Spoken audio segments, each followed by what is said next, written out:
All right, hello everybody. Welcome back to this presentation of the Owlet here on Twitch. And today's matchup, we got the Furious Unicorn sitting at 7-4, and Aftermath, formerly Philly Fusion, currently sitting at 3-8 here. I'm here with my partner Bemmie. I'm sorry.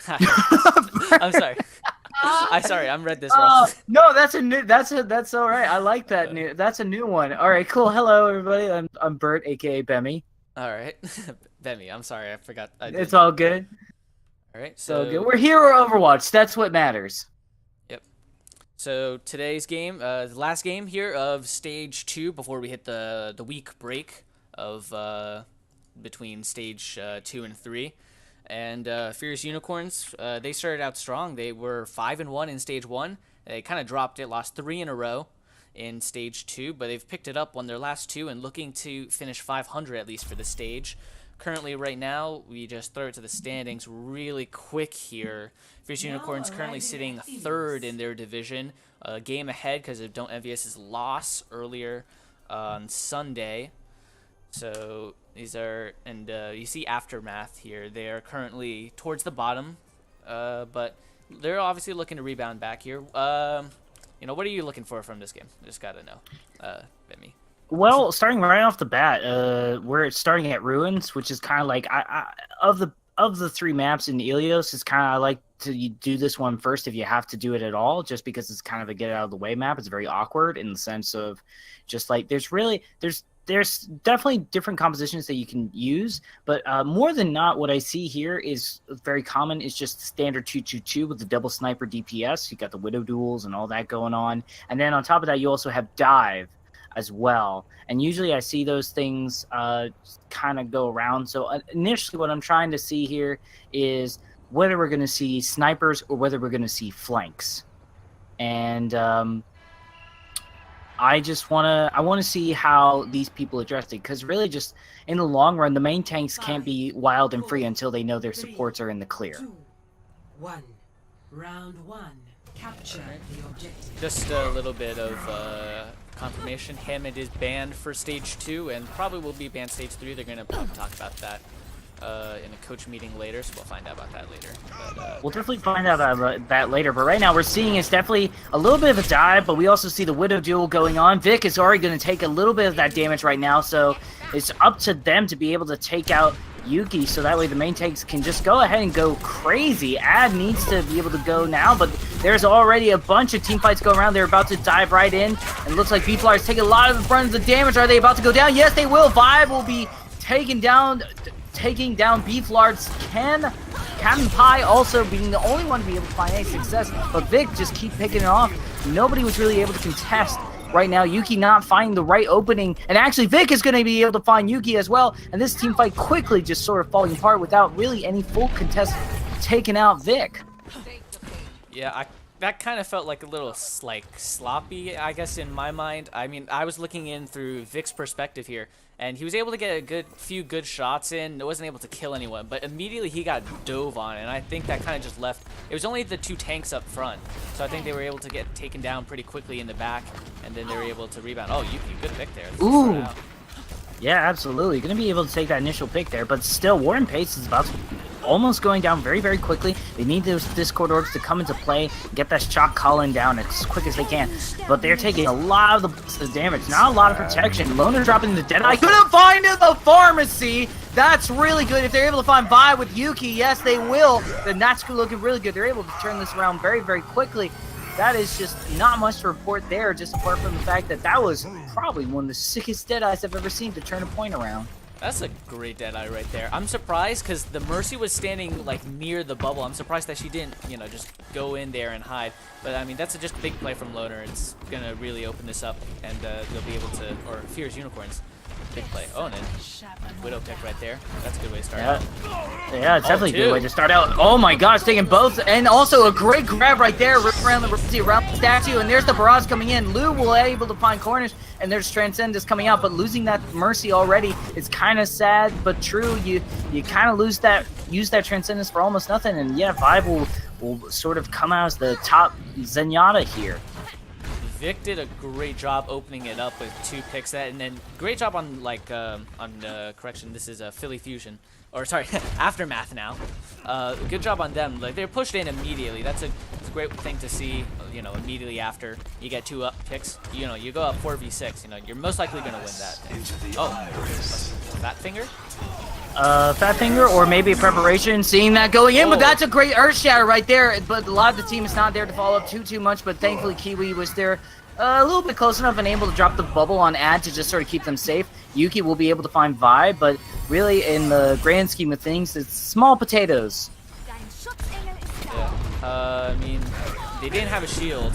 Furious Unicorns didn't have a shield to counter. They didn't really have a shield to counter the shatter, so it was good there. It was pretty much a free shatter. It was easy play. Up here with the deep bump.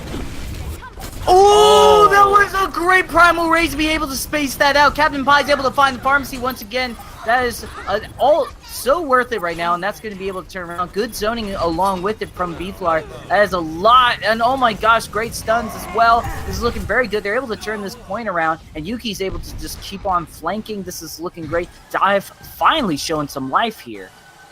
This is a great game. This is a back and forth match. This right here. Let's see. I mean, you know, if it goes like how it's been so far, I mean, it's gonna be Aftermath here. They're probably just gonna come in here and they're just gonna take it.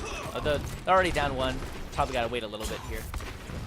Yeah, absolutely. Fortunately, they are gonna res that just to keep the tempo, but that is already, oh my gosh, Loner dropping Deadeye once again, finding 2 kills right there. Both DPS gone, and actually gonna be able to take out Ad as well. The flashbang coming to save the day. Kiwi cannot hide in the corner.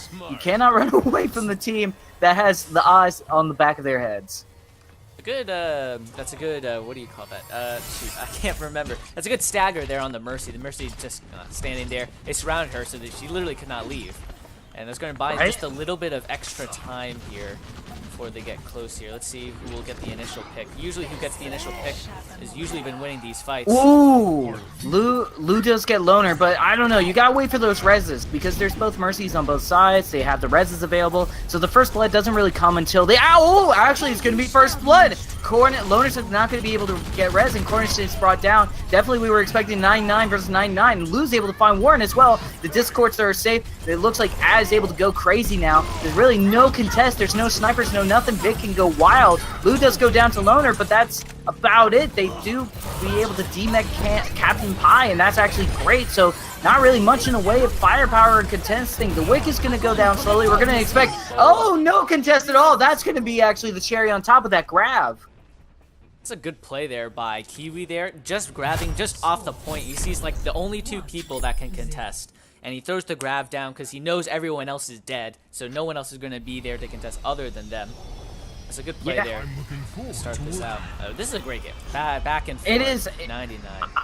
I agree, and I like the fact that it's 99 versus 99. But I will say the fact of the matter is we did see a lot of alt executions coming in from the dive that were, not the dive, but the 2-2-2 that was a little more successful for the side of Aftermath as it was for Furious Unicorns. Yes, they did manage to find the pharmacy a bunch of times and get double kills with it, the Deadeye and the Diva Bomb, but overall, once those ults are used, and if they don't find anything successful, you're really riding a lot on that bank because there's not a lot of firepower on the dive.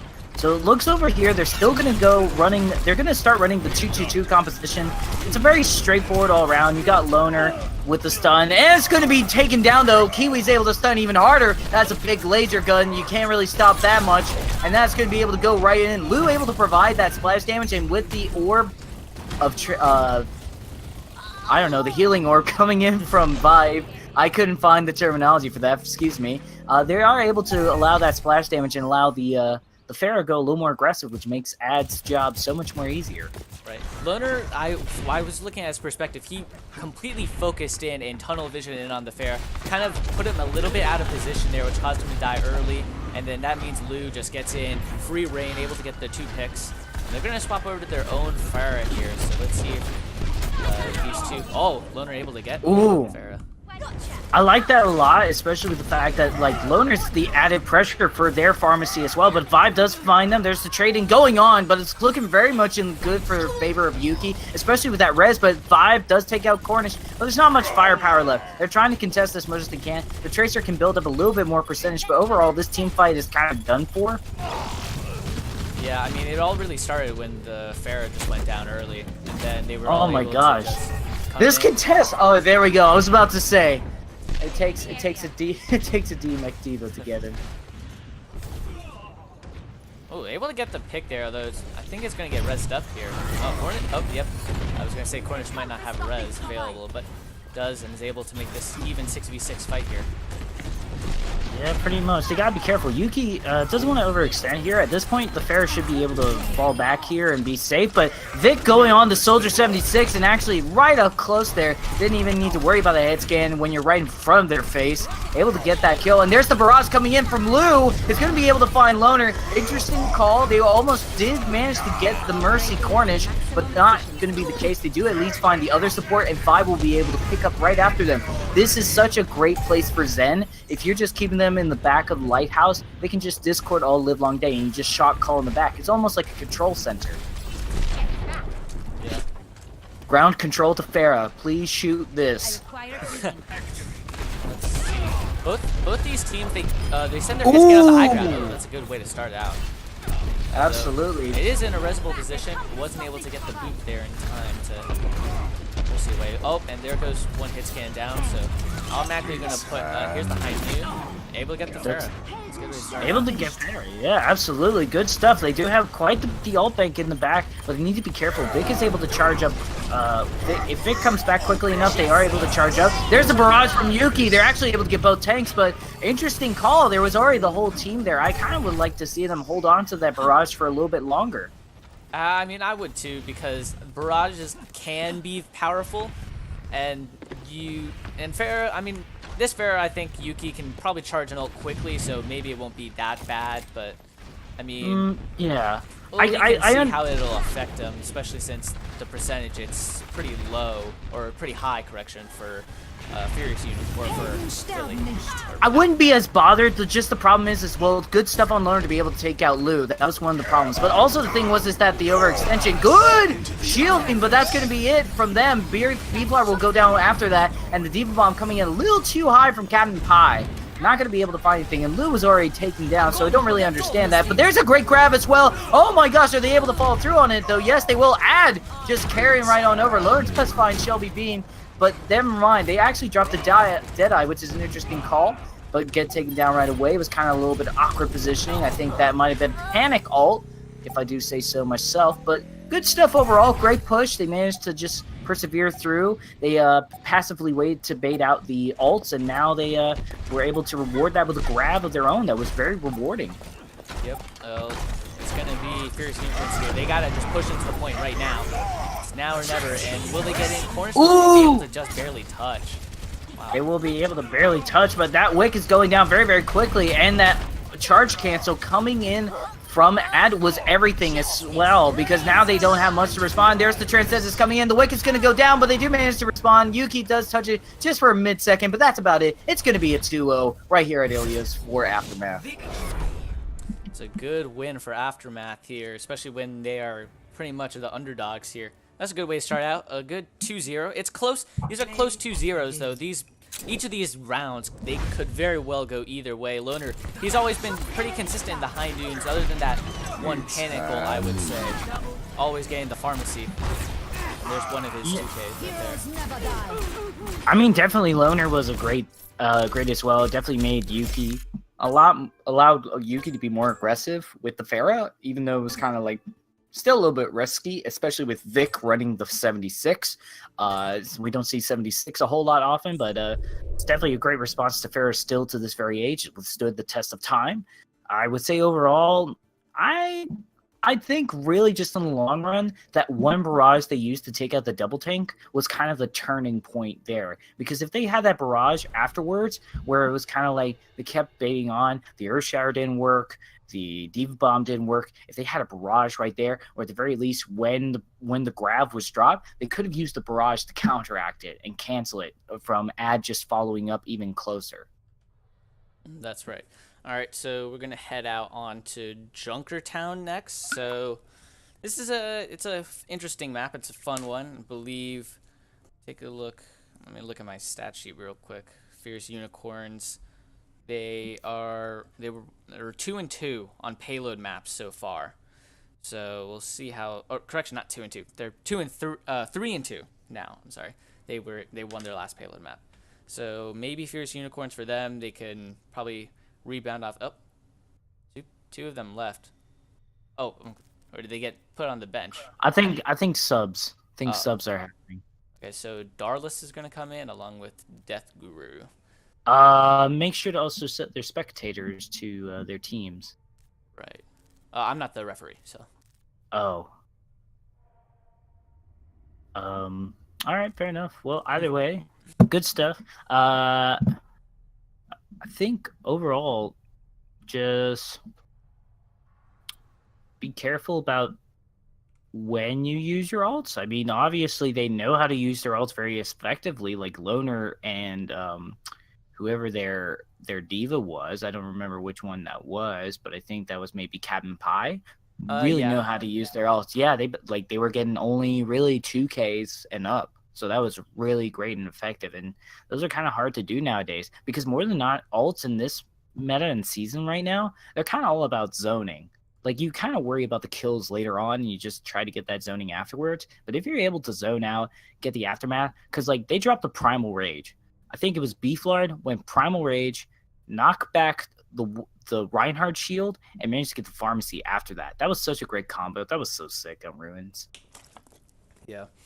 Beeflard has been, he was, I mean, when I last called it, he was a great main tank. He was creating a lot of space for them. And, I mean, on Rhine, against Naptime, he got a few big shatters. So it'll be interesting to see here. But this is going to be a more of a Bastion map. So it'll be, more than likely we're going to be seeing Orisa here, to be honest. Potentially. I would, as a Bastion main myself, I admit it. Whoa, there's another one. Yeah, hey. It's either Bastion or healing. That's my big old mood right there. But either way, there is honestly, I can honestly say that like seeing a Bastion nowadays, it kind of throws me off a little bit. Apart from that one day at Contenders EU today, where they just ran Bastion on Ilios at well, and it was just they just hugged that Bastion. Like the whole team pocketed that Bastion, and they managed to win. It was so great. But I think overall we're going to see something like my friend Vowels likes to say is the pull pork combo, which is basically the Orisa Roadhog. And pretty much, I think we might be seeing a lot of that. Roadhog has become very prominent on this map, especially with the snipers as well, because you can use the hog to stun and you just get the follow-up kills, and you just sort of shot call with the hook, and it works great. This is what I'm talking about on attack, of course, though. As far as defense goes, it's kind of awkward that first point. You really don't know what you want to do, and it's just there's so much ground to cover as defense on the first point that you kind of just sort of – it's kind of like King's Row nowadays, where everybody just kind of gives up that first initial point, buy a little bit of time, and just let them go on their merry way, because the second and third point are going to be a lot easier to contest. Yep, that's right. Although what separates the good and the bad teams, it can be this right here. Who can the Bastion? Bastion might be able to. I would love to see a defense Bastion, because this is what I like to see. I like to see two shield wars, and whoever is better wins. Whoever wins the shield war will always win the fight, yeah. I want to see two Bastions. Oh, they almost picked Hammond there. Hammond is not enabled. Probably ban him on the roster. Oh, I am correct. We will be seeing Yuki on Bastion, maybe, just maybe, because I think they're in the spawn room right now. So it could change, but they looks like they've got a pretty set. Looks like it's pretty set in stone. The Bastion.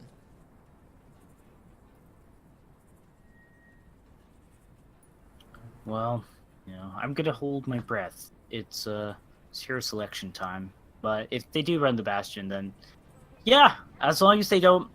Honestly, I don't like it ran on high ground. I like at the second choke because there's less to be flanked on, and there's kind of less openings, and you kind of know where the Widow's going to be going for if they are running the Bastion, which they are, which is cool. I dig that.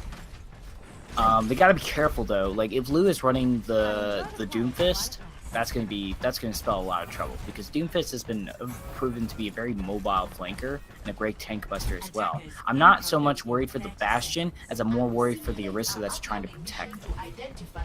Yep, that's right. Let's see how this will go. Although I'm not 100% sure if they're gonna stick to the Doomfist or not. I think Lou is. Well, I don't know. This is the attacker spawn. Anything can happen at this point. Never try to predict what a ninja is trying to do. Ninjas are unpredictable. Exactly. Oh my god! I did not see that coming. Okay. This So is exactly I like this a lot though. What I've asked for. Here, this is our hopes and dreams, command. Oh my gosh, Huey, we're gonna see it. All right, Bastion duel going on right now. Everybody's holding on, but there's the grab.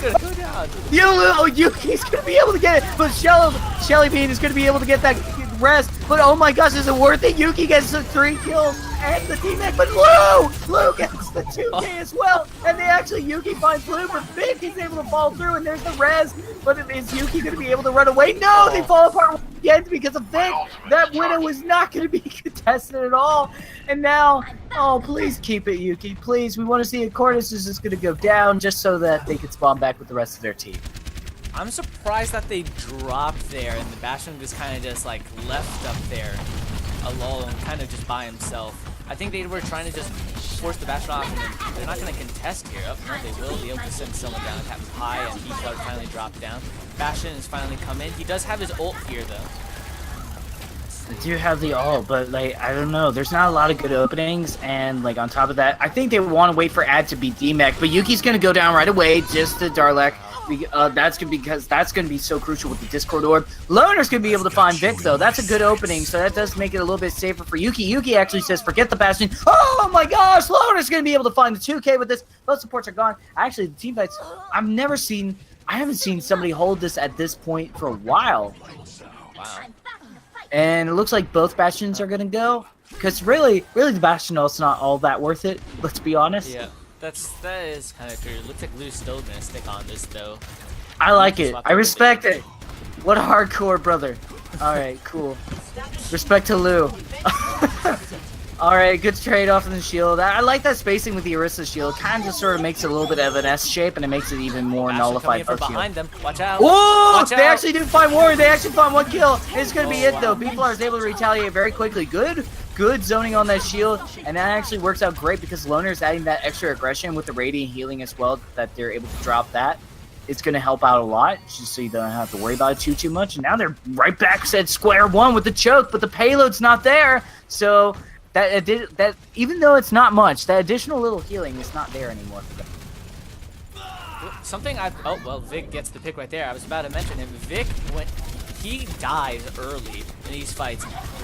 It's been Fierce Unicorns. Yeah, they've been able to win these fights but when Vic is alive, that's how they were able to push it almost to the door right here. He's been doing really well, and here comes. Oh no! Okay, well yeah, good zoning there. Find the bongo, taking it down, but that does leave everybody's space, and that leaves the supports kind of in awkward positions, and they're going to be able to utilize that. Look at the kill feed, looking great. Lou's going to be the only one to find a kill, but it's not going to matter much longer because Yuki does bring him down. Interesting pick from Lou here to go into the Pharah, I think. Yeah, with there's the a lot of anti Loner. Yeah, you kidding me? Like Loner's running the OG anti-Pharah. That's gonna be pretty much spelling. You know, you got CommanderHuy that's able to just charge right up there. Even arguably Yuki with high ground able to dash up there as well. Discord orb on top of that's gonna make it good. Ooh, too high again. Or actually, never mind. It's not CommanderHuy doing it. Excuse my language. And there's the tag visor coming in. It's gonna be able to at least find a couple of kills. He is able to pick up 1 and able to do damage for the rest of the team, so that does help. And now the Transcendence is coming in, and that's actually gonna keep Yuki able to go crazy on that Dragon Blade. And we're going to see both supports down. The Wick is going to finally go down after just a few more seconds. They're going to try to contest this because why wouldn't you? But there you go. And you said that teams usually just give up the first point. they held them. They full hold them. Let's see if hey, sometimes you're feeling it. You say, I think you feel the adrenaline when you have Mirror Bastion. Yeah. You know what? Actually, I just realized there is something currently that's like being tested out. I've seen a couple of times in the meta that actually could work here on Junkertown. That could be absolutely bonkers, which is Symmetra Bastion. Oh, Symmetra is locked for stage 2, so gotta wait one more week for that one, or one more week. 2 more weeks. So 2 more weeks. Oh, yeah, we got a week off here. Thanks, Owlet. Or actually, never mind. Yeah, that's fine. If it's just because it's 1 week, it's just this week, and then we're taking a break week. I thought it was going to be like one more like week of no Symmetra, but I like the idea of the Symmetra Bastion. Actually, you could utilize this very here because we saw that the Bastion, even it was an awkward res, and it kind of was just falling back, but it seems like we're going back to square one with this. Furious Unicorns, they don't have much to push. They actually could do very, very well here. As long as Ad doesn't get that hook initially, they're pretty much, you know, in the clear. And also Loner and Cornish running the perfect heroes. You want as much reach as you can have. I think a big key here, Loner is going to have to take out Vic, because we saw when Vic went uncontested, they almost pushed it all the way, and then they finally, and then it was, I think it was Loner who was actually killing Vic as the soldier a lot, as soldier got his buff, or all hit scan really, they got their buff with the, the brand new hit scan. Oh, they're going to all push into the right here. Let's see. I like this. Definitely as a Bastion, you want to just sort of flank around because you get to go through Barn, and it just kind of helps. But I like this. Hanzo bravely going in there, the lone warrior that he is, but now finally things are coming into fruition. And I like this way that they're setting up. It's a more safer route for the Bastion to get on that pirate ship, unless they get thrown off by Death Guru Grab. That could actually take out the Bastion very, very quickly. The shielding is, oh dear, Yuki's not behind the shields. Gotta be careful. And there is not going to be enough healing from that payload to do it, but looks like there is a grab coming in for Beeflar to retaliate that, but they go down. Lou's able to just sort of lob those grenades, getting there thick and thin, and that's the rest of the team following through. Unfortunately, Vic not really contested too much because Loner was unable to find that opening, being tossed around like a yo-yo. Well, this time was Lucas are kind of just able to just jump into that backline. That hook, it felt a little long there, a little ridiculous, but Luke kind of just jumped right behind them, and it kind of just like they kind of collapsed around it. Yuki gonna swap over here, so they're gonna run triple tank. That's very interesting here. Oh, here comes the Riptire. Let's see. It's gonna find a result at the very least. It's definitely gonna find Beeflard. By the way, the lack of mobility on that Arista is not gonna be as effective. They are gonna bring up the res, but I don't know. I think at that point you will kind of just sort of persevere and let everybody just try to work on it. As a matter of fact, Yuki actually going on the Zarya is a pretty good idea, but that grab Dragon Strike combo is not coming anytime soon. They're actually just going to drop that Dragon Strike just to zone up, see if they can do it. The Coalescence coming into play. There's a hook. It's going to interrupt it. Cornish doesn't have much left with that. That's really good. And now Lou's going up there, messing everybody up. Loner's able to stop this dead in their tracks. And looking like Aftermath are able to push through a little bit more. Loner finally finding some footing here. And that's going to allow them to be able to get very, very close to the point. Wow. Oh my god! 4K! Got the 4, that's correct. But I'm gonna say this: they've spent a little bit too much time not being able to kill Lou. They finally did, and then also Loner here completely popped off. And he's about to have another Dragon Strike here. I think it might not matter. Are they gonna be able to touch it? No, they will. Oh, they will. Death Crew coming in. Oh, there's the Diva Bomb. Oh, Tyre's gonna be able to find Loner. That actually is a great opening. And Vic actually going on the Reaper. I understand this just from a tank busting standpoint, but they need to work on this right now. They need to work on it very quickly as well. They need to have Lou be able to bring that opening. The whole hog coming in, getting Beeflard, and actually looking good right now. They need to get Captain Pie, T-Mech, and they'll finally actually get this hold. Oh my gosh, they actually win a team fight just in the nick of time, though. This is uncomfortably close. Yeah, Vic had to swap over to the Reaper because he's kind of got to get there quick. He gives a little bit of, he gets the tank busting since they do have the 3 tanks, and he's able to get there quickly, and he's able to, you know, just disappear. Oh, Loner, good pick. That's a good way to start out. Didn't get rezzed up. Yeah. Absolutely, but oh my gosh, there's a great pin coming in from Beef, but they're able to retaliate that, especially with quarter of great stuff there. And actually, this is a really good map for Reaper because this is sort of like a just wider Numbani, and this is both a great map because there's a lot of high ground for just sort of Vic's surprise attack, and that's one of Reaper's special abilities, or specialties, as I should say. Loot dropping that Riptire is going to be able to find any kills. It's a team effort to take out Yuki for sure, though. And they actually do find Warren. That's actually great. That gives buy them a lot more time. 3 seconds remaining. Oh my gosh. Is this possible? Are they going to be able to do this? Are they going to be able to hold on to this for much longer? The bear trap? Find out next. Will there be 2 full holds? Find out next time on Dragon Hog Z. They're going to go. That's a great grab. Do they find the Lou? No, the Transcendence comes in. But there's a pin from Lou. That's going to be able to bring him down, though. Lou's able to take him down. Beeflard, there's the Death Blossom taking out Loner. Vic is actually going crazy. Cornish does find them eventually, though. But if that is it, they don't have much to retaliate. Yuki already used the grab, and they're going to try to contest as much as they can. You do see Loner going on the Tracer, but there's so much death and chaos going on. There's the Discord of the whole hog is going to be able to push them back. And oh my gosh, they're trying their best. They're going to double kill with that. That's just going absolutely nuts. Dara is able to find Loner as well, especially with that hook. That's just working overtime right now. This is it. They are trying their best. They do miss the hook. That might have been crucial. Never mind. They do manage to follow up. There's another Riptire. And are they going to be able to find it? Yeah, the wick is going to go down, and they actually hold this. 2 full holds? That is unheard of. I've never seen this happen before. In all of my I've played Overwatch for quite some time. I've yet to see this happen, especially on this map, where it feels very, especially the first point, very attacker favored. Here, and here's Vic, of course. Oh, I feel that pain. It hurts right here. All I gotta say is that definitely Reaper was a great call there. Reaper works really well in areas where you can kind of have that high ground to just sort of surprise attack, especially with the Death Blossom. You can shadow step up. You get just Reaper is a kind of take you by surprise kind of character.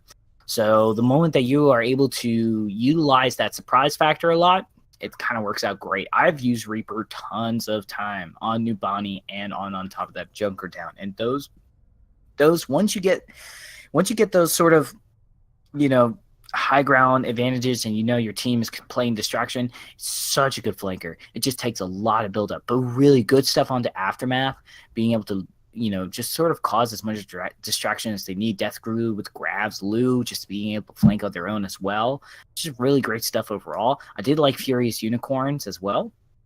They had a lot of great stuff. Honestly, respect to Yuki being able to hero switch on multiple different occasions. I also like the fact that you know, that all I can say is that was a good pin coming in from, I don't know who ran the I think it was Beeflard. I think Beeflard ran the Reinhardt. Yeah. So there was great initial pinch, just unfortunately no follow up, and but that was not their fault. That was just kind of the awkward situation of like time is trickling down. You just need to do it. There's just it's just good stuff overall. I liked it. I liked this match a lot. It's keeping me on my toes. Even though Aftermath they're up 2-0, all these matches have been very, very close. They have been nail-bitingly close. And I think, honestly, Fierce Unicorns, you just gotta keep doing what you're doing. Because these are just 50-50s. I feel they're 50-50s. Maybe just improve a little bit on probably just finishing kills. I think in the last one, they just... Well, again, like you said, you're just in that awkward situation. We're out of time. We can't really do too much. So, and they weren't able to just cap that last, and just take it to the last tick. Or, not last tick, the last few meters to push the payload. But I think they very well could make a comeback right here. Down 2-0. And, let's see, though. Will they be able to do it or not? They gotta finish this stage out 3-3, or they want to. They would ideally love to. Let's see, I think we're ready to go, correct? I already answered Russ. Ready. I'm born ready.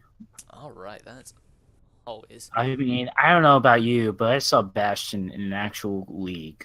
I'm happy, and it wasn't sure for. I don't care what he says. He thinks he's the best Bastion in the world. I beg to disagree. It's friendly banter, though. I do like Surefour. Just not his Bastion. All right, King's Row, in many people's opinions. Just wants to get out that topic. Yeah. Kings Row? All right, cool. I dig it.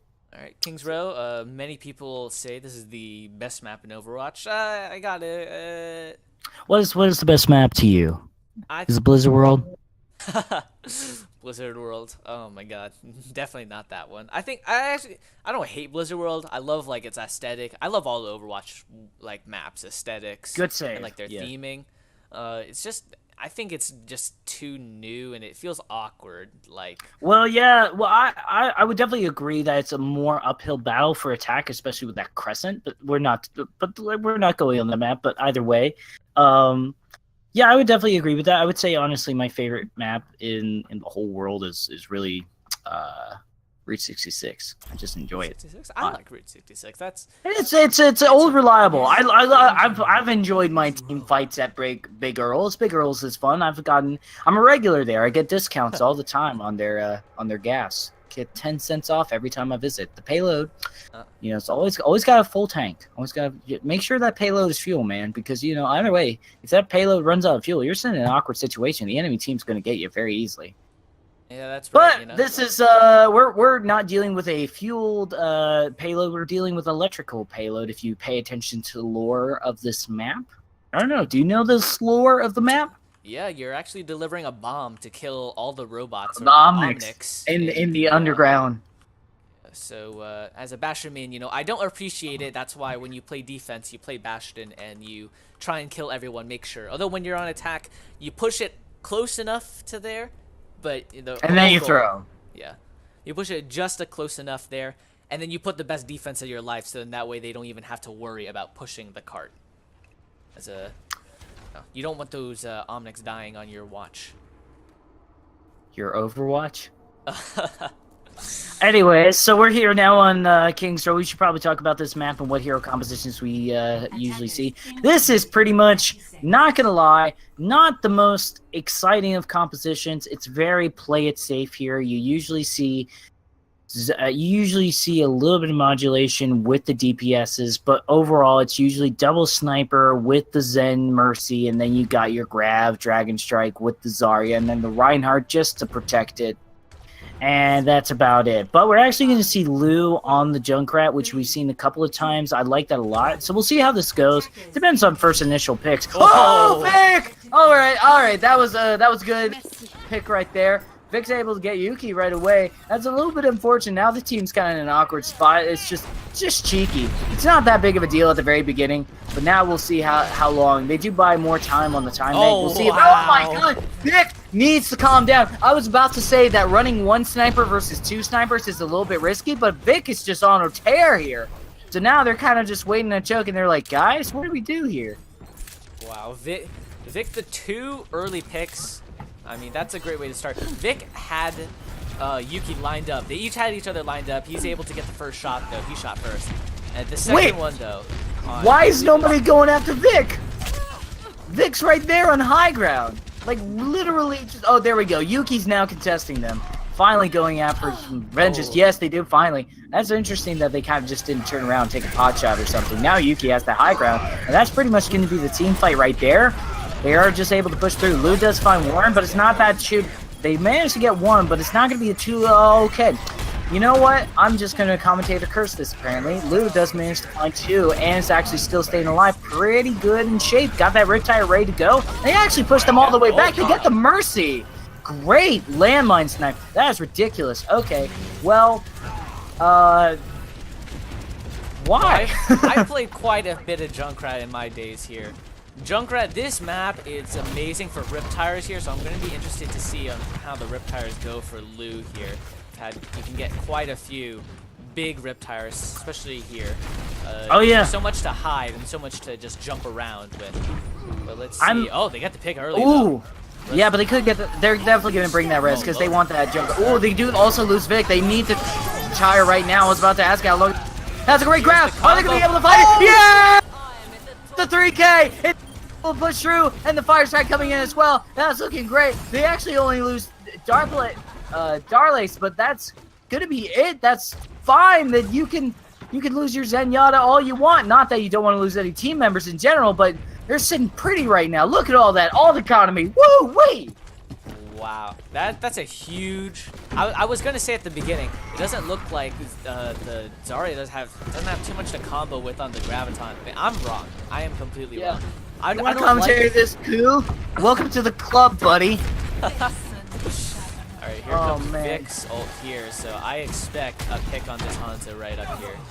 I kind of am curious about why drop that right away when you already know where a bunch of the enemy is, but they do find Yuki. That's a great Earth Shatter, does not find anything, and oh my gosh, great shielding from both sides, but it's going to be beneficial for the side of Furious Unicorns because they're able to drop that Transcendence, keep everybody alive, except Lou will be able to flank them. Oh my gosh, Lou not being contested. They need Loner to respond to something. Riptire coming into play. They are not able to stop it in any time. Oh, they get the double kill. No way. They waited for that damage. And man, you are not lying when Riptire is coming so clutch in here. I honestly am really hot and bothered, actually, that they're running the 76. I still think the double sniper would be a little bit effective because, honestly, this tactical visor, what are you really trying to get out of it? Right, and they don't really have too much. War and Peace, although, doesn't have ult here, so if it goes uncontested and that Rhyme Shield goes down... Oh! You'll grab once again, but they're not going to be able... Oh, they actually are going to be able to... The Junkrat, because they're so all own, because even if they die, it's kind of a lose-lose situation. You're either going to just get blown up by Junkrat or just blown up by Junkrat when he's dead. That's very correct. You always want to just jump in there and... because you never know when drop Dragon Strike right now. I beg of you. That has shattered. Oh, here it is. No, it's huge. That is so huge. That's gonna be able to wipe out a bunch of the team. They actually grabbed the drive, but there it is. Oh no, it's not gonna be able to find anybody. The zoning is gonna come in, but that is unfortunate. I don't know. I think they were trying to zone, but really there was no team to follow up on getting whatever was exposed, and no marker. Wait. Timeout. What is the record for these teams that you told me about earlier? Supposedly, Fierce Unicorns are 7-4 compared to Philly. Aftermath. They're 4-7. I think we think the stats might be a little wrong there. Okay, yeah. Slapping the papers. What is going on? I just can't handle it. I loved it. All right, cool. I honestly was again such a good hold. Furious Unicorns did a great job. They, from the standpoint of... I messed up. Oh no. What? What did you mess up? For that entire thing, I had it set to... It was just it's a screen saying the score. Oh no. They didn't get to see the big plays. Oh no. That is all on me. You missed the whole thing? Oh yeah. Oh my god. It was great. I'm so sorry to everyone watching. Don't worry about it. Oh my god. Don't worry about it. Okay, long story short, there was a so on the side of Aftermath, there was a Widow and Junkrat. I was worried because there was double sniper on the side of Furious Unicorns. Loner rage quit that Widowmaker so hard that they switched on over. They didn't rage quit, I wouldn't say, but they definitely switched very quickly after that quick pick from Vic. That they switched over to that 76.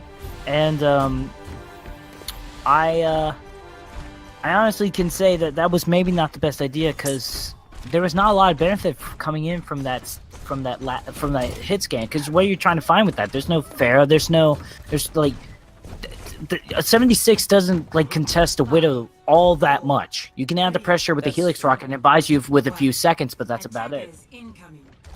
All right, so here we go. We get started here. Vic is on the Sombra here. So this is a very interesting pick for him. A change. Goes from Sniper. Oh, and Sombra does have that new change. So he's invisible forever. All right, let's see. How will this go? Ooh. Dude, early pick Furious on Unicorns Ad. are able to keep alive, but Kiwi's able to bring that beef large, so that's pretty good. Especially with the bubbles, it makes it a lot easier. I don't know what they're trying to do. Reinhardt is down. Woo! Cornish does actually go down to that. That's actually going to be really beneficial. They're able to come back to this very quickly. I really am just assuming this composition is for the lulz, because Kiwi is almost to grab and no real ult to follow up on. Well, again, they do have a Junkrat, and Lou's been able to get quick ultimates here. Junkrat Yeah, can yeah. get quick ults, so I'm But, like, fairly certain about the combo. Here comes the zone. Probably going to pick up Ad. It will. Oh, And Lou is able to get followed up on that. It's pretty but they much got the good. two But supports. Oh my gosh, Vic coming in the big plays. Actually, if they drop a grab right now, if Kiwi's able to drop this grab right now, this may be it. This may be game over. If they're able to at least demech Captain Pie, stall it out a little bit more, they could just push this on through. They're not going to have any supports here, so they could just rush right in. Yeah, they do get Yuki, and that actually is really good. Oh, there's the grab! They're working on it very hard. Oh, there's no way to contest this as well! This is so upsetting. That is going to be it. Oh, Lou dropping the emote as well. So mean. Alright, so quick recap here, because I forgot. Aftermath, they did that, except on defense. There's your recap. They did what you saw. They missed it. Oh. Aftermath. What did they do on attack? Because the folks at home didn't get to see that, unfortunately. Oh, actually, play of the game. There you go, Poggers, right there. That play of the game right there was really great. Honestly, really all you need to know was that Lou was fantastic, managed to flank, and honestly, Vic was popping off. Vic getting that initial first kill, like starting off, getting the Hanzo, and then Loner giving up the Widow. The first thing I think was one of the signs of just like this was game over, because like honestly, I thought Furious Unicorns did a great job, but it was very hard to. I don't know. I'm not trying to be negative. I don't want to sound biased as well, but you really can't deny the fact that like Aftermath has done such a dominating victory on that, especially with a full hold on King's Row. We don't usually see that all the time. They did literally the impossible for like the past, 3 maps? Yeah, I mean, there's been 2 straight full holds. I mean, 3, correction, 3 technically. 3 technically, yeah. No one's capped the first point in a while. Fully capped the first point in a while, so we'll see. Yeah, we got 2 CP. 2 CP here, and it's gonna be Fierce Unicorns on the defense here, so maybe they can themselves. Maybe they can. Well, this one's just for pride at this point. This one's for pride. So it'll be Fierce Unicorns moving to 7 and 5 here, and Aftermath 5 and 7. So that's good. That's not bad. Fierce Unicorns, of course, it's still a little early here, and you're only in the 3rd seed. So top 4 make the playoffs, just as a reminder once again. But let's see. I gotta throw down this ready here. We are ready. As Bemmie is born ready, as he says. That's right. It was right out the gate casting. Right at the gate. Is Overwatch your first esport you casted in? Yeah, this is really. Oh, cool. Well, welcome to the club, bud. All right, thanks. I mean, I enjoy doing it for traditional, like football and stuff. So, yeah. I mean, you commentate football? I mean, like I'm not able to because I'm not a broadcaster or anything. I would love to, but I can just do it on my own. Thanks for the follow, a Death Guru. Oh, Death Guru coming in with those grabs. I love Death Guru. That was good, Orisa. Sorry for the NA production there on your. Oh, dropping truths, but really on the DL, great casting. You're doing a great job. Oh, thanks, man. No problem. I've thoroughly enjoyed. I have yet to meet a caster I've not been a big fan of. But like honestly, really fun. We got one more map to go to. So Volskaya here. This one just for the map difference. Just Want to increase that, or you want to decrease it? 4-0. I mean, honestly, I feel like I have some weird vibe, I guess, because my first casting with Owlet. Okay, so what was the #1 team last stage or this stage? This stage right now, #1 team is Microsoft Excelsior. That's my team. Last stage it was Weed Stomp on LAN. Okay, We Stomp on LAN. Okay, yeah. Last team We Stomp on LAN, they were undefeated, and then all of a sudden, then Oasis Esports came in, formerly known as Kanye 2020, came in and 4-0'd, and that was my first game we ever casted. Wow. So, Unicorns, they were 5-1. They were up there. Yeah, I think honestly, you should. If you want an upset, just bring me in. I apparently bring that. Well, I hope. So far, my team's #1. So, no offense. If you say you bring the upsets, you know, I love your casting, but if you bring upsets, I'm not interested. I respect that. I respect that. All right. We're on Volskaya. What I don't want them to bring was the Torb. I was hoping they wouldn't do that. But no. All right, here we go. We got 2-2-2 composition. I kind of like this a lot, especially with the pharmacy. The pharmacy is able to cover a lot of ground, and Loner is able, McCree's able to get around quite a bit on Volskaya, and especially if you got somebody like Vic on the Somber flanking, you're able to sort of flashbang that and get that done real quick. Right. Well, it's going to be interesting here. McCree with his buff, and it's going to be the two Pharahs. It looks like they might be running into each other soon here. They're right next to each other.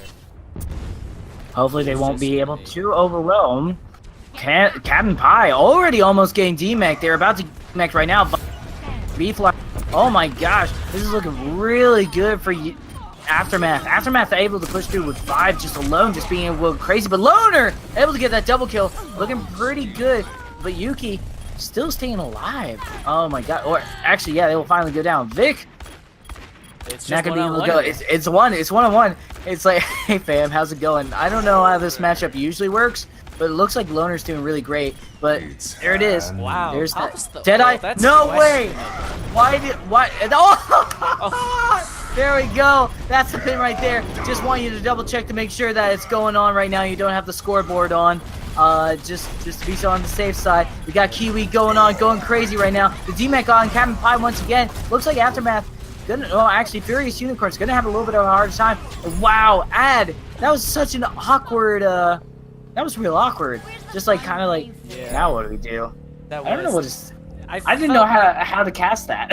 Yeah, I felt that there was 2 wasted ults there. The McCree ult and it was Loner on the McCree, although he swapped off to Soldier, so maybe that was the plan anyway. And Ad wasted the Shatter. I mean, that's what I kind of feel. But I guess I don't know. Did you see the way they were angled? Did you know if they were trying to go for Lou? But anyway, Lou's gonna be able to go for a bunch. Oh my god, that grab was everything. Okay, that is Athena. Can we team kill before I can even? We can't even play by play. Okay, come on. All right, there we go. Beefler are gonna go down very, very quickly. That Discord, they're trickling in. Actually, I don't even have to say much. Back to you, Bob.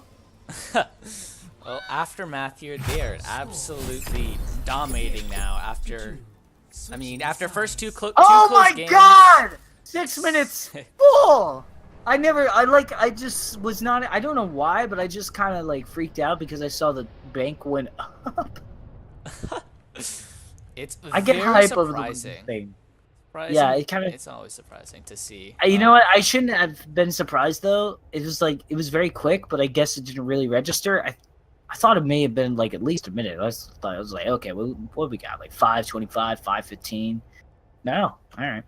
Well, I mean, they kept the second point very quickly. They kept the first point really quickly as well. It just they spent less time. I mean, I think imagine if McCree, I believe it was Ad, was able to take out that Loner earlier. I mean, they probably could have had more time, to be honest. Potentially. I don't know what to say of this, except I'm kind of worried. is maybe the right word. I do see Vic going on that soldier. I guess they're expecting them to once again go on to Farah, and they most likely will. Lou's All I can already say there, so he's already on the yeah. I'm talking about. I'm sorry. I should have been more specific. I'm talking about Furious Unicorn. Fierce Unicorns. Yeah. They I assume that they're going to be running the fair again, which is why I assume Vic is on that 76. But the only thing I can see in that roster right now is CommanderHuy maybe sticking with the Mei, because if you go with Beeflar and Reinhardt, Reinhardt is a good combo because you can get that early pin and zone out. They're actually going to run with this Bastion, which also... Hey, that's okay. Welcome surprises. Welcome surprises indeed. Now they gotta be careful. Vic is actually in a really good high ground place, but they're gonna go around all the way. They're gonna be met by a soldier. Ad is gonna be actually zoned out right away. They gotta be careful. Wow! Oh my god! Oh wow! Vic is gonna get a double kill along with that. That is a sandwich I've never seen before. Now they're in an awkward situation. Loner's gonna go down. Even after Cornish does get that res, that sucks so much. That's not appropriate caster terms, but I gotta say, Ad just went crazy. They just went in there, guns blazing, and even that ice wall didn't work well. What are they trying to do?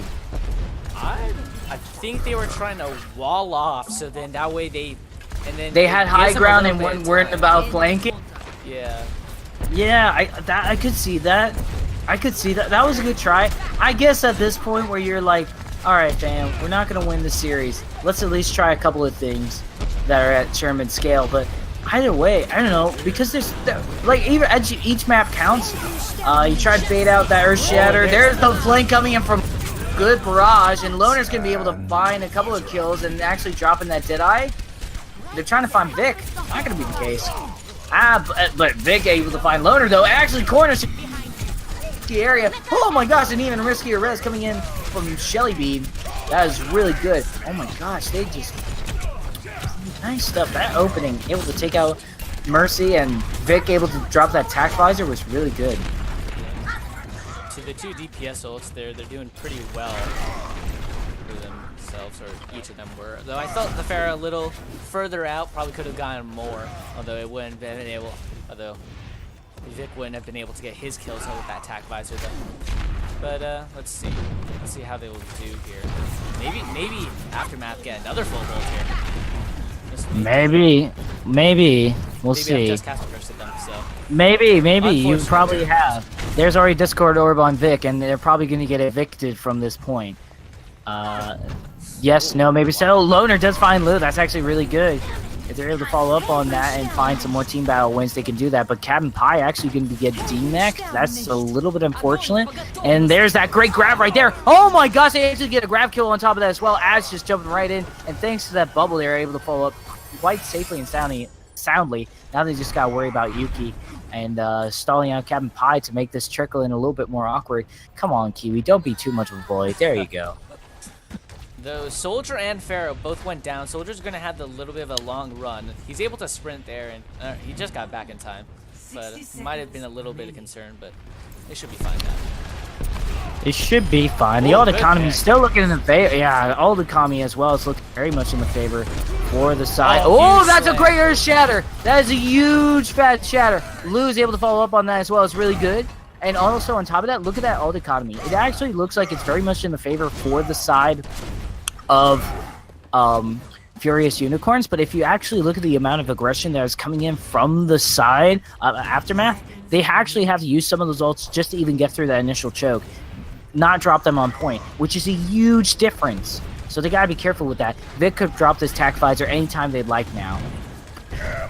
Oh, big slam coming in from G4. Yeah, but oh no way! Yeah, they drop everything, but that is the double kill coming in from Cornish and Yuki. But that is going to be half the team gone, but that's also half the team gone over there. So now it's a back and forth. Vic's actually dropping the attack visor, kind of waiting for that Transcendence to go down. Loner does go down. Do they find second kill? Yes, they will. Vic find all three! Yeah! Vic found 3. Now there's like Captain Pie. If they're able to demech quickly, which it looks like they're able to, they're doing the best they can. They got that radiant healing. Captain Pie is going to go down very quickly. They are just stalling that. Great fire strike. Will they be able to get in? No, Ad's going to be able to go in, but they're going to try to contest this as quickly as they can. They're going to try to keep Shelly Bean alive as much as they can to drop that res. Now Shelly Bean's kind of in an awkward situation. They're going to be able to push in a little bit more, and actually they managed to finally find this point. They are going to be able to take this once and for all, and now they have to deal with like 3.5 minutes again. What a kick in the teeth. Well, this is Furious Unicorn's first point of the game. They've yet to cap the point. First once. point for anybody. That's correct. That is correct. First point for anybody. Welcome to the first point, guys. At the last map. There we go. Point. Here we go. This is a second point. Defender favored, so maybe we won't see this one. Well, yeah, absolutely. I would say that, but look at that. All actually now is definitely in favor, especially now. There's no way to be fully aggressive on the defense side. You either fall back or you go holding on to the point. There's that Earth Shatter and Dragon Strike that does a lot. Good stuff to the Furious Unicorns. Unfortunately, Warren does go down, but that's okay. Oh, no way! Ad is able to just knock him out of the sky. Take out B-Flart. That is pretty much going down right there. The tanks are so crucial in the second point because there's not much escape. And, you know, you're going to be able to easily gather information. You're like, all right, fam, they're going left, they're going right. Nobody's going to be able to run and hide in sight. What's impressive about that, I don't think they used any ults. I believe this is really, or Aftermath. I don't think they used any ults here, so no. Pretty good on them. They're able to win the fight. They did not. You're absolutely right. They got a lot of ults here, about 5 coming up. Be able to get ads up and he's been able to get his ult very quickly in all these fights. Definitely need to find ult. Oh my god, big. Well, no, it was a very big slam because they actually managed to find some damage onto it a little bit. Not anything super drastic. Sometimes you don't need to get the kill or the actual benefits from it. Just the zoning alone will just help you get along if you have the power to follow up with an almost 100% Zarya. Yeah, that's going to help out a lot. That's correct. Kiwi putting in a lot of kills there. Get a lot of those finishing blows. He's got grab, or he, not exactly sure. Oh, Captain Pie just. It's a fruit. Well, no, they just SDs so that way they can respawn. Yeah. Just with the rest of the team. He does have the Diva Bomb here, so. Yeah. They just want to drop that as quick as they can. They got a minute and 50 seconds left on the clock. They only got 2 good pushes with ults, or they have 3 pushes with at least one of those being a full ult roster and the rest being trickled in. Here comes from behind him. Oh, that's actually really good. They get a double kill from it. They actually managed to find a lot of kills, but as they then the rest of the team is going to be able to push through with it. So even though they do find, it's just unfortunate. That was just so sad. Not in the fact that wasn't a great play from Captain Pie, but just so sad that they weren't able to follow up on it. They were right on the ball with it. Kiwi able to drop that grab. Yeah, like Kiwi waited right on the top left ledge from the defender's point of view and came in behind them, so the Diva couldn't eat her graviton, and just was able to pull off a great ult there. That's a good play there. It was a top 500. Top plays. Yeah, true facts. Kiwi acting like a club bouncer right now, but there's a great tactical advisor. Earthshower's able to find Loner or end of the Earthshower. 48 seconds remaining. 45 now, and that's going to be pretty much it. There's not much to report back. I just think that at this point you kind of want to, I think arguably, earlier maybe even dive might help. Something that's just overwhelmed, maybe even double sniper, I don't know. You only got very little time left here, so you're probably going to want to pick heroes with mobility at this point if you're Furious Unicorns. Yeah, right now, yeah, absolutely. Definitely earlier would have been greater. But now they drop that sound barrier. That's going to be good, so they can eat a couple of hits. But they're actually already the grab. So oh my god, they are, and the attack visor is able to follow up on that. This is not looking good. They're actually going to go down. And yeah, this is actually going to be a legit hold this time. And 4-0 to Aftermath here. All right, well, good games. That was, I'd say the first half, this has been an entertaining game overall, I would say. Yeah. I'd say entertaining, but a lot closer in the first half, first 2 maps especially. Yeah, I would agree. Let's take a look here at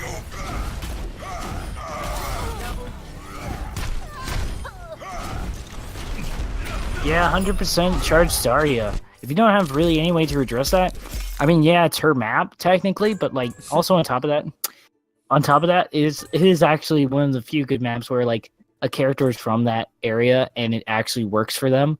Um, because Zarya is able to just sort of get a lot of range on that bubble and just sort of get good range. At that point, you kind of use Zarya in sort of a sort of zoning tool almost, and it's really good and very beneficial, and I like that a lot, and it was very good stuff. Good stuff to also Furious Unicorns for persevering and not letting the game get the best of them with this. They definitely put up a good fight for sure. No matter how much it was, they came in with a couple of close clashes, and I would say definitely one of their star players is Captain Pi. I love their 2K so much. Really good deep bomb kills and great zoning overall.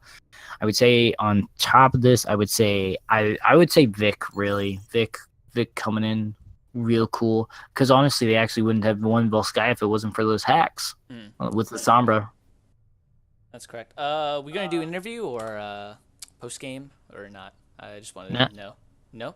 I have no idea. I don't think so. Unless I don't know. Aftermath. Actually, do we want to ask? Yeah. Interview? Yeah, sure. Why not? Who would? I think I would like to get Vic in here because Vic Vic was amazing here. Yeah. I also want to get let's get Vic. Let's also get Kiwi. All right. And we'll just skip the coach because why? All right. All right, and SMG as well. I guess we'll just invite him to the group here. All right, let's hop into the nest, I think, because they can't join in this one. Yeah, that's fair. All right, hopping over to the nest. All right, let me find it. I found it. Hello. Yeah, hello. Just join us in the nest real quick. So then, for Good.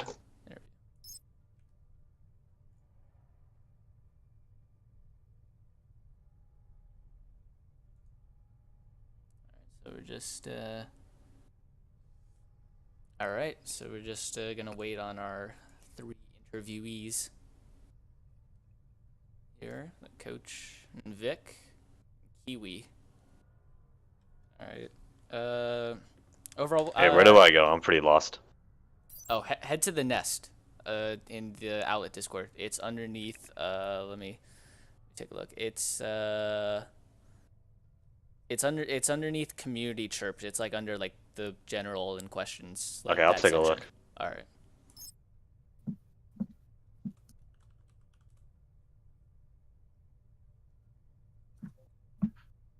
Oh, all right. We got. All right, let me get an invite for the other guy. 7. Okay. Who's Jedi Jaguar? That's Kiwi. Oh, all right. Okay, cool. Here it is. Oh, okay, he's sweet. He's here. Sweet. Hello, welcome. Hello. Hi. All right. Well, I mean, first of all, great stuff to all of you guys. Congratulations on your 4-0. That was how I think we'll start with the coach. So this is from what I've been explained, this is pretty much an upset. You 4-0'd them. Were you expecting that? Like, did you have a lot of time to sort of train and get a mentality ready? Like, there was so much good alt execution that was just so, like, and I'm gonna get to you, Kiwi, because I want to freaking learn about your grabs. But really, first of all, how did you feel about that matchup? Obviously, yes, it's a 4-0, very good, but honestly, why was it such a convincing win? Well, I feel like this is our breakout week as a team. Earlier this week, we were able to defeat Wasal in a very close match, and that was very exciting for us. Tremendous game. Yeah, that kind of pulled us forward in terms of like mentality, and I feel like at that point the team was really clicking well. And coming into this match, I felt very confident, and we used that kind of momentum we built from that win to help us get this win. Well done. And so honestly, why do you think there was so much back and forth and so much of a hold at the point to the extent that really the only point that was captured was really that first point in OT on Volskaya. Like no other points was really captured at all. Why do you think we haven't seen a lot of NA teams have such a good hold or defense side a lot of the times? So what makes it so special? Is it because of Lou's, excessive Junkrat aggression flanking, or is it because what is it? So you're asking me why do you think we lost that point? No. What? No, I'm asking you why do you think there was on Junkertown and Volskaya there was a lot of holding. So like why?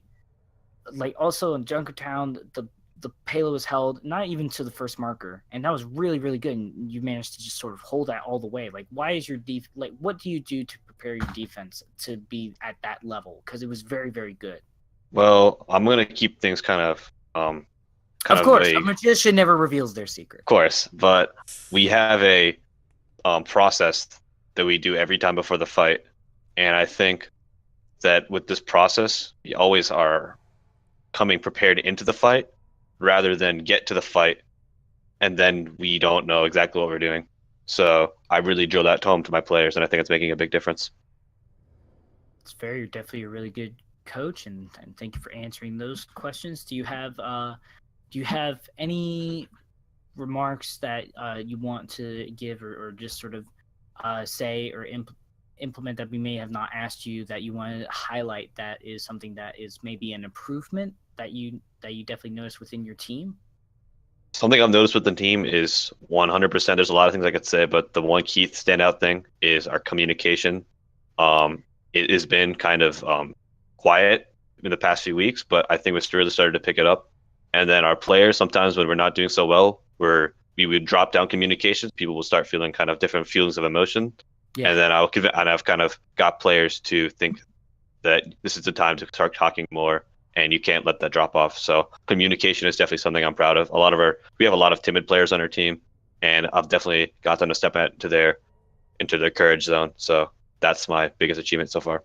Courage zone, I like that. Yeah, all right, that's a good way of describing it. So all right, on over to Vic over here, Mr. 76 themselves. You wanted to have them, Huey. So what questions did you want to ask about this amazing DPS player right here? All right, I want to ask Kiwi a question actually first, real quick. Okay. What made you? I mean, on Volskaya, on the second point, what made you decide to say I'm gonna hide and go for the aggressive grab behind them? I mean, what made you kind of do that? Well, that's I didn't teach him that. I'm just saying that I didn't teach him that. That's kind of a part of my play style. I really like to be aggressive when I can be, and sometimes I like to think that it's rewarding most of the time, but sometimes I definitely get caught out. But I mean, a big thing about grabs, and I've really been trying to work on this, is some of my grabs aren't that great, and I think team coordination on grabs, because grab is one of the most important abilities.